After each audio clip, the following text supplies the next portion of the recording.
The biggest name in K-pop isn't BTS. It's Netflix. SEOUL, after nearly a decade in a K-pop boy band, Kevin Wu returned home to the U.S. 4 years ago, looking to expand his musical career outside South Korea. His monthly Spotify listeners, until recently, stood at about 10,000.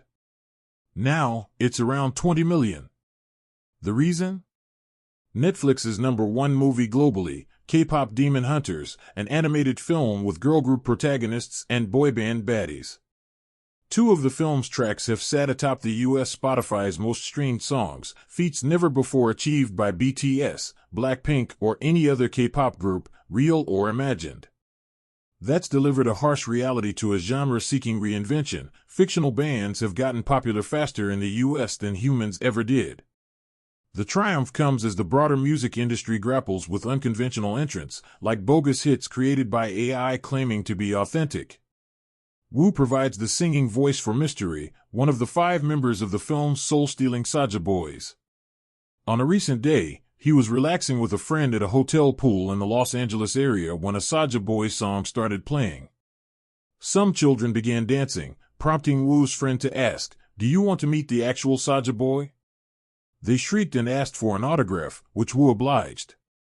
He signed his own name next to Mystery Suga. "It feels very surreal because I play a fictional character," said Wu, 33.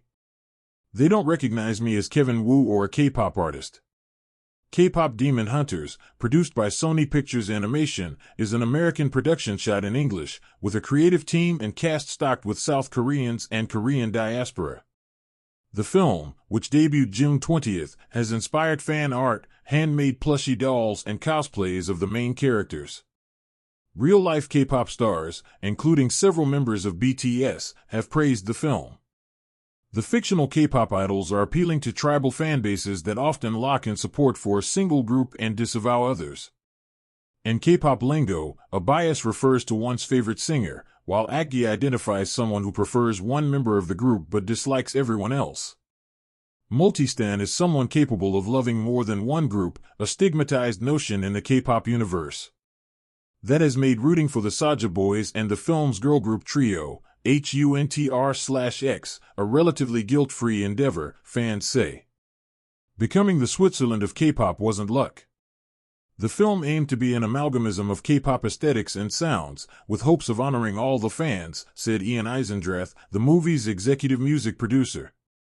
"I challenge people to not love this music," Eisendrath said.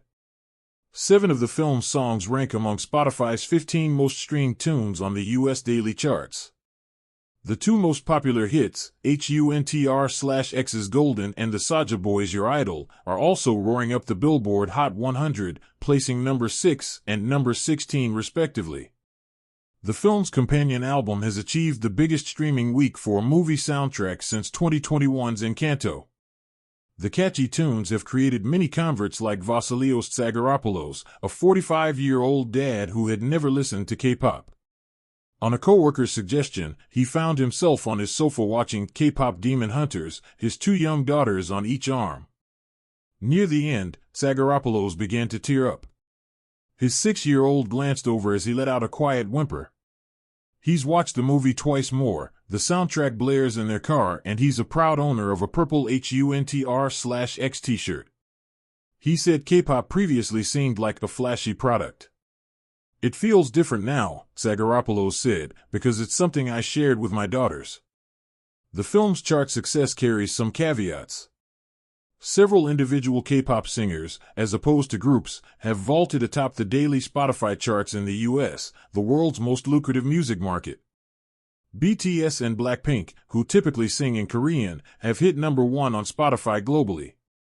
BTS, whose members concluded mandatory military service last month, have 6 chart toppers on the Billboard Hot 100.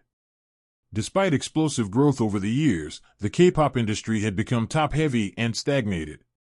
2 years ago, the CEO of BTS's music label put it bluntly, K-pop is in crisis. The success of K-pop Demon Hunters shows it is possible for fans to connect with non-human idols, said Sukyoung Kim, a professor at the University of California, Los Angeles, who has written a book about K-pop. It will likely spawn copycats. This is a long-running dream for K-pop companies, Professor Kim said. Here we have idols who never sleep, never get sick, never age. But don't count the humans out, said Benny Char, a K-pop producer and songwriter, who has also worked with an AI singer. You can't manufacture the vulnerability, chemistry, and unpredictability that real artists bring to the table, he said.